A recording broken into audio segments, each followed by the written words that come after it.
Ferrari just dropped an electric car that looks like a Nissan Leaf went through therapy and came out Italian. And I can't talk about it. I literally cannot talk about it. Instead, we're going to talk about the most beautiful Ferraris ever made. Because somebody at Maranello needs a reminder of what they're capable of. Like, subscribe, and let's go. Okay, and quick housekeeping. Real quick, I'm Brad. This is Ideal. We talk about cars, we argue about cars, and occasionally we weep about cars. Hit the subscribe, or YouTube will exclusively recommend you tractor pull compilations for the next 3 months. This is a threat and also somehow true. All right, Ferrari, nearly 8 decades of building machines so gorgeous that grown adults have cried in parking lots just from seeing one in person. I know a guy. It was me. We're not talking about the fastest Ferraris. We're not talking about the most expensive ones. We're talking about the ones that make your brain stop working just by existing. The most beautiful Ferraris ever made. Let's start with something that proves Ferrari hasn't completely lost the plot yet. The Ferrari Roma. Yes, the Roma is what happens when the design team at Maranello walks into work one morning and collectively decides to just not overthink it.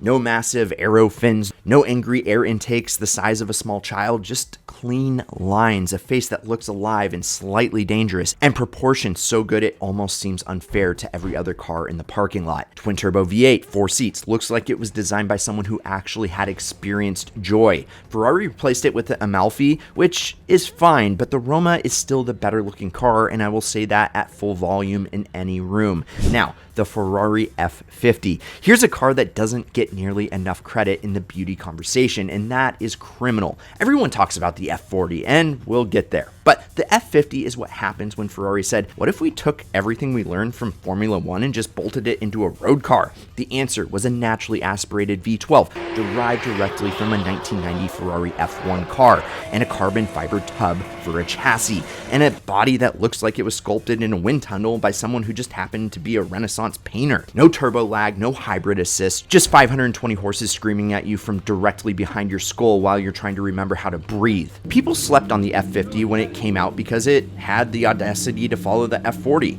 which is like getting booed for being the second best guitarist who ever lived. The F50 is stunning. The proportions are perfect. The way it sits low and wide with those integrated rollover hoops and the open cockpit looks like a Le Mans prototype that got its road car license and immediately started showing off. It is a masterpiece and the internet needs to act accordingly. And yes, before you type it, the F50 is better looking than the F40. There, I said it. Come on. Get me in the comments. Now, let's go back further. The Ferrari Dino. Not technically a Ferrari. Enzo sold it under a separate brand as a tribute to his son, Alfredo. Not the spaghetti, who died of a kidney condition in his 20s. It had a V6 instead of a V12, which in Ferrari terms is basically hearsay, and it was positioned as the entry-level car for people who could almost afford a Ferrari, and somehow it came out looking like the most elegant thing on 4 wheels. Low, wide, mid-engine, with these soft curving lines that make every modern sports car look like it's trying too hard by comparison. The Dino just is beautiful. It doesn't need to prove anything. It doesn't have a giant wing or aggressive vents or 17 different driving modes. It just sits there and looks perfect and makes you feel inadequate for driving whatever you drove here today. Its DNA is in the Alpine A110. It's in the Ferrari 296 GTB. It's basically the ancestor of every pretty mid-engine sports car in the last 40 years. The Dino deserves a statue, several statues. Now we're going full 80s, the Ferrari Testarossa. You see, the Testarossa is not subtle. The Testarossa does not want to be subtle. The Testarossa ate subtlety for breakfast and washed it down with a flat 12 engine and a 5-speed gated manual. Those side skirts, those wide, aggressive hips, the sheer width of this thing. It's 77 inches across, which is wider than some studio apartments in Los Angeles. It starred in Outrun, which was the first video game where you got to drive a Ferrari at 200 mile per and crash it into a palm tree with absolutely no consequences. Michael Jordan drove one to Bulls games. Michael Jordan, the greatest basketball player who has ever lived, chose this car as his. And if that's not a cosign, I don't know if I know what one looks like.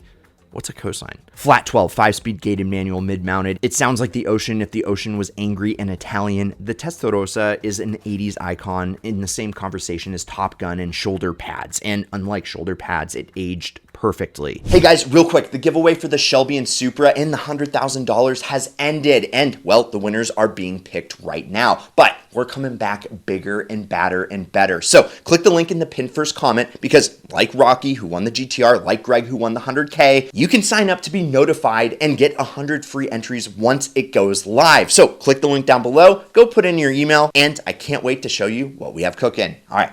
Back to the show. Ferrari Daytona, technically called the 365 GTB4, nicknamed the Daytona because Ferrari went 1-2-3 at the 24 Hours of Daytona in 1967, and the fans just started calling it that, and nobody ever stopped. Here's what I love about the Daytona. Ferrari never built an American muscle car. They never tried, but the Daytona is the closest any Italian automaker has ever come to capturing that same energy. The long hood, the front engine, the aggressive two-seat stance, the sense that this car would very much like to fight you. It came in coupe and convertible, V12 obviously, and it looks so good that Ferrari basically resurrected the silhouette 50 years later with the 12 Cilindri, which we'll get into. Imitation is flattery, and in this case, the imitation is also gorgeous, but we're not there yet. The Daytona is what happens when Italy and America have a design conversation and nobody blinks first. The result is perfect. Now, the Ferrari F40. The F40 was the last car Enzo Ferrari personally signed off before he died. The last one, his final yes. And he looked at this twin-turbo, Kevlar-bodied, wing-having, zero-driving aid-having monster and said, that's it.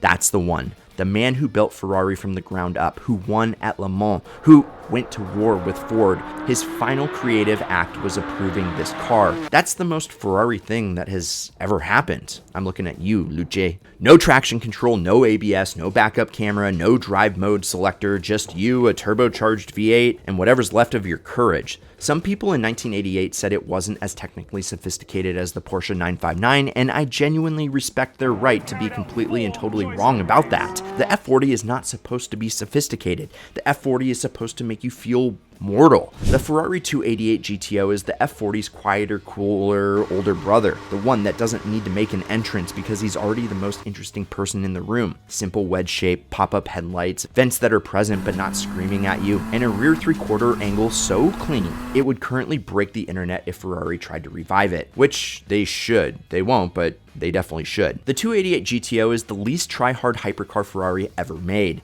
and that restraint is exactly what makes it timeless. Sometimes knowing what not to add is the hardest design decision of all.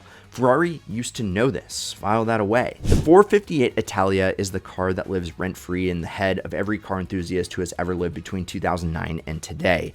If you surveyed 1,000 car people and asked them which Ferrari they'd want in their garage, a huge chunk of them are landing on some version of the 458 and fast.